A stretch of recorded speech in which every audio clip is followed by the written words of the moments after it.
18 मई 1974 राजस्थान के पोखरण रेगिस्तान में दोपहर 3:45 पर धरती अचानक से कांप उठी। एक जोरदार धमाका हुआ, इतना तेज कि पूरी जमीन हिल गई। लेकिन ये कोई साधारण धमाका नहीं था। ये था भारत का पहला एटॉमिक टेस्ट, स्माइलिंग बुद्धा। पूरी दुनिया सोच रही थी कि भारत नॉन अलाइनमेंट की नीति अपनाकर अपनी जरूरतें पूरी कर पाएगा या नहीं। और इसी बीच भारत ने परमाणु बम बना लिया। अमेरिका के होश उड़ गए। यूके, फ्रांस और कनाडा सभी हैरान रह गए। सवाल ये था कि अमेरिका की नाक के नीचे से भारत ने ये कैसे कर दिखाया। लेकिन ये तो सिर्फ शुरुआत थी। 24 साल बाद 11 मई 1998 फिर से पोखरण। इस बार 3 धमाके एक साथ हुए और 13 मई को 2 और धमाके किए गए। इसके बाद भारत ने खुद को न्यूक्लियर पावर घोषित कर दिया।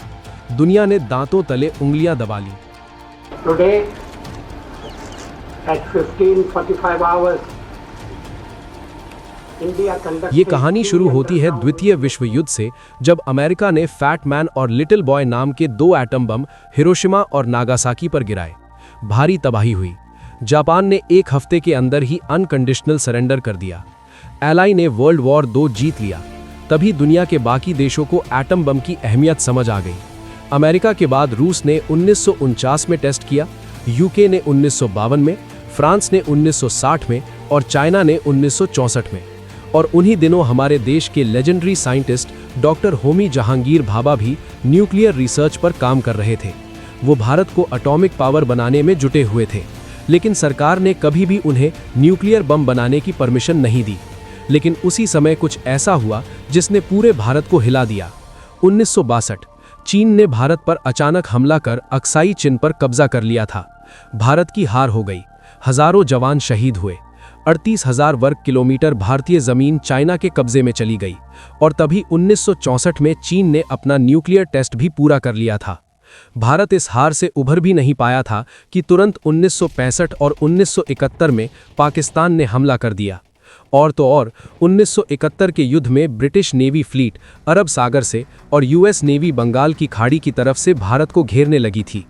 ऐसी स्थिति में भारत ने यूएसएसआर को अर्जेंट मैसेज भेजकर हेल्प मांगी। तब तुरंत यूएसएसआर की नेवल शिप भारत की सिक्योरिटी के लिए निकल पड़ी। जैसे ही यूके को इस बात का पता चला, वो बिना देर किए मेडागास्कर की तरफ भाग निकला। यूएस का टास्क फोर्स अपने 75,000 टन की क्षमता और 70 फाइटर एयरक्राफ्ट के साथ बंगाल की खाड़ी में उतरने वाला था। वहीं अपना आईएनएस विक्रांत भी 20,000 टन की क्षमता और 20 फाइटर जेट के साथ शान से यूएस को मुंहतोड़ जवाब देने को तैयार था। और यूएसएसआर के naval marine force, cruiser destroyer और न्यूक्लियर वॉरहेड्स भी भारत के सपोर्ट में आकर खड़े हो गए थे। तब जाके यूएस की नेवल फोर्सेस ने बे ऑफ बंगाल में प्रवेश नहीं किया और यूके फोर्सेस की तरह ही अपना मुंह पाकिस्तान से मोड़ लिया। 1971 में भारत की जीत के पीछे यूएसएसआर के सपोर्ट का बहुत बड़ा रोल था। इसलिए उस दौरान इंडियन लीडर्स को लगा कि अगर चाइना और पाकिस्तान जैसे देशों का सामना करना है तो न्यूक्लियर वेपन्स जरूरी हैं। न्यूक्लियर बम बनाकर अमेरिका ने न्यूक्लियर रेस की शुरुआत जरूर की थी, लेकिन भारत को इस रेस में शामिल करने वाले 3 महान लोग थे: JRD टाटा, डॉक्टर होमी जहांगीर भाभा और लाल बहादुर शास्त्री। JRD टाटा ने न्यूक्लियर रिसर्च के लिए फंडिंग की थी। जब अमेरिका ने हिरोशिमा और नागासाकी पर बम गिराकर अपनी पावर का शो ऑफ किया था, तभी से होमी भाभा, जवाहरलाल नेहरू और कांग्रेस लीडर्स से कहते आए थे कि हमें भी न्यूक्लियर पावर की फील्ड में अपना काम आगे बढ़ाने की जरूरत है। इस प्रोग्राम में प्राइम मिनिस्टर जवाहरलाल नेहरू भी काफी दिलचस्पी रखते थे। इसीलिए उन्होंने इस न्यूक्लियर प्रोजेक्ट को पीसफुल डेवलपमेंट के नाम पर ऑथराइज किया था। लेकिन उन्होंने एटॉमिक रिसर्च को सिर्फ पावर जनरेशन तक ही सीमित रखने को कहा था।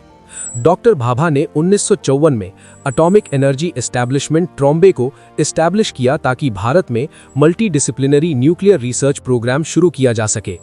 और जब 1964 में चाइना ने अपना न्यूक्लियर टेस्ट किया, तब लाल बहादुर शास्त्री ने 1965 में भारत के न्यूक्लियर एक्सप्लोजिव प्रोग्राम को ग्रीन सिग्नल दे दिया। लेकिन तभी जनवरी 1966 में कुछ ऐसा हुआ जिसे सुनकर आज भी रोंगटे खड़े हो जाते हैं। डॉक्टर होमी जहांगीर भाभा एक प्लेन क्रैश में मर गए। और सबसे हैरान करने वाली बात, उसी महीने लाल बहादुर शास्त्री की भी संदिग्ध परिस्थितियों में मौत हो गई। एक ही महीने में 2 ऐसे लीडर जो भारत के न्यूक्लियर प्रोग्राम को आगे बढ़ा रहे थे, खत्म हो गए। आज तक ये रहस्य बना हुआ है कि ये महज संयोग था या कुछ और। लेकिन इन दोनों की मौत के बाद भारत का न्यूक्लियर प्रोग्राम एक बड़ा झटका खा गया। फिर भी दूसरे फिजिसिस्ट्स ने इस काम को आगे बढ़ाया। इन्हीं दोनों की याद में इस सेंटर का नाम बदलकर भाभा एटॉमिक रिसर्च सेंटर कर दिया गया, जिसके साइंटिस्ट्स ने मिलकर भारत के पहले न्यूक्लियर प्रोजेक्ट को आकार दिया। परेशानी ये थी कि आजादी के बाद भी भारत एक बुरे दौर से गुजर रहा था। तब ना तो हमारे पास एडवांस टेक्नोलॉजी थी और ना ही इस फील्ड में प्रोग्रेस करने के लिए स्पेसिफिक बजट। हालात इतने बुरे थे कि यूएस और यूएसएसआर जैसे विकसित देशों की ह्यूमैनिटेरियन एड पर देश चल रहा था। लेकिन इसी बीच यूएसएसआर, यूके और फ्रांस वो देश बन गए जो न्यूक्लियर बम बनाने में सफल हुए। फिर देर न करते हुए चाइना ने भी अपना पहला न्यूक्लियर टेस्ट कंडक्ट किया। अब दुनिया में 5 ऐसे देश थे जो घातक न्यूक्लियर टेक्नोलॉजी से किसी भी देश को तबाह कर सकते थे। दुश्मन देश चाइना के इस लिस्ट में शामिल होते ही भारत पर भी प्रेशर बन गया था कि वो अपनी डिफेंस टेक्नोलॉजी को दुरुस्त करे। सिक्योरिटी के इसी खतरे की वजह से अब भारत ने भी अपना ध्यान न्यूक्लियर वेपन्स की तरफ मोड़ लिया। 1966 आते आते रूलिंग पार्टी से लेकर सारे लीडिंग इंडियन साइंटिस्ट्स लॉबी का भी यही मानना था कि इंडिया को एटॉमिक वेपन्स में सेल्फ रिलायंट होना बहुत जरूरी है। वहीं दूसरी तरफ रूस, यूएस, यूके, फ्रांस और चाइना ने नॉन प्रोलिफरेशन ट्रीटी बनाई, जिसमें कहा गया कि एनपीटी के मेंबर्स न्यूक्लियर वेपन टेक्नोलॉजी को बढ़ाने से रोकेंगे। उनका यह भी कहना था कि ये देश अब किसी भी दूसरे देश को इस खतरनाक वेपन को बनाने नहीं देंगे। ऐसे में एनपीटी की दोहरी नीति से भारत नाराज हो गया और इस ट्रीटी पर भारत ने साइन नहीं किया और ये डिसाइड किया कि अब भारत भी अपना एटम बम बनाएगा। लाल बहादुर शास्त्री की डेथ के बाद जब 1966 में इंदिरा गांधी के हाथ में सत्ता आई, उन्होंने भी फैसला कर लिया था कि भारत भी न्यूक्लियर बम बनाने पर काम जारी रखेगा।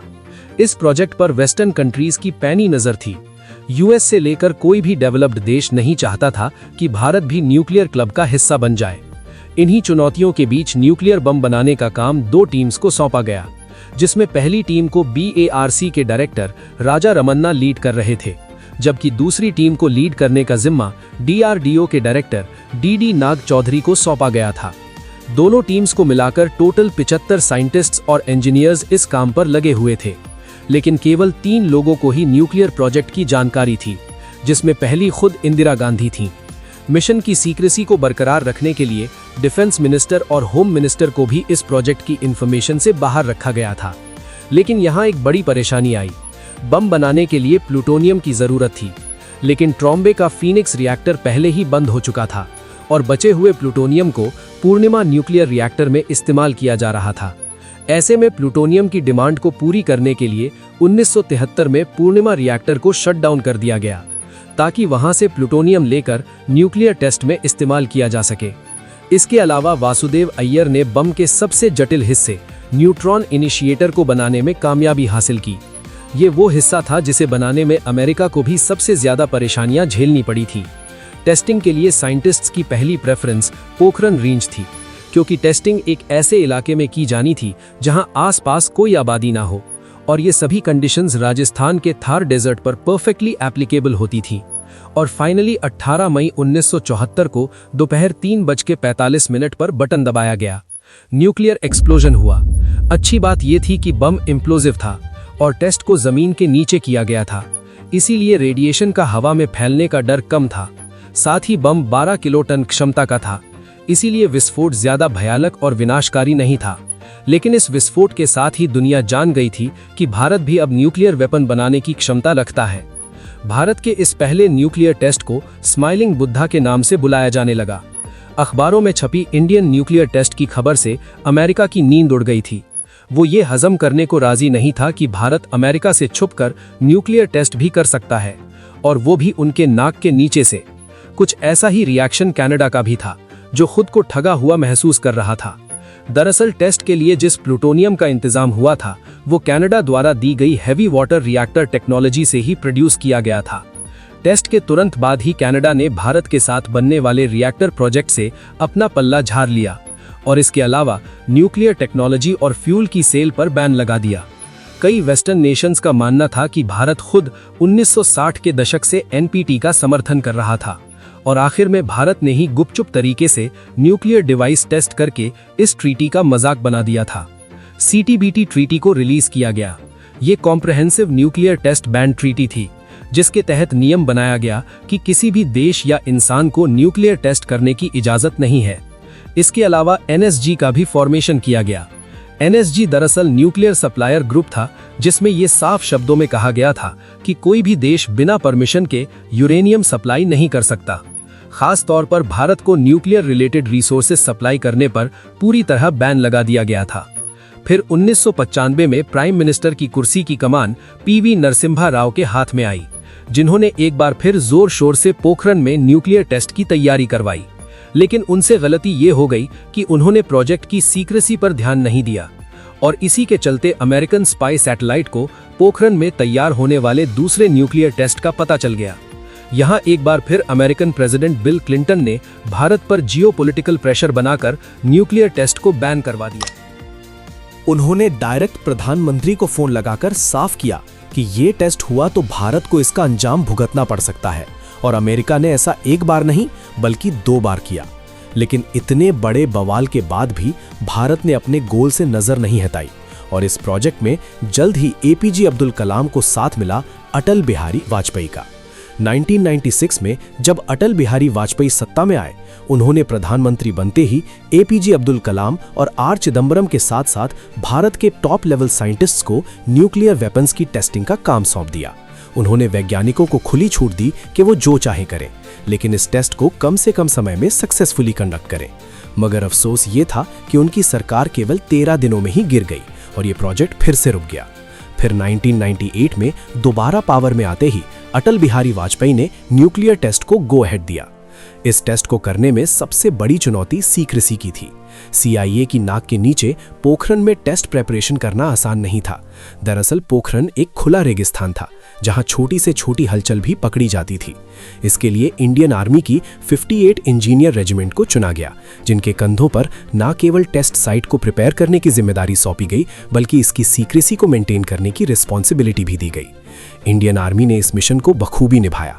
सैटेलाइट्स और CIA की पैनी नजरों से टेस्ट को बचाने के लिए आर्मी ने सैंड ड्यून्स का सहारा लिया। टेस्ट साइट पर जो भी साइंटिस्ट्स और इंजीनियर्स काम करते थे, वो एक दूसरे से कोड शब्दों में बात करते थे। साथ ही असली नाम के बजाय फेक नेम का इस्तेमाल करते थे, जैसे कि डॉक्टर APJ अब्दुल कलाम को मेजर जनरल पृथ्वीराज के नाम से जाना जाता था, वहीं R चिदंबरम को मेजर जनरल नटराज कहकर बुलाया जाता था। सभी साइंटिस्ट्स के लिए इंस्ट्रक्शन थे कि टेस्ट साइट पर वो आर्मी की यूनिफॉर्म में ही काम करें।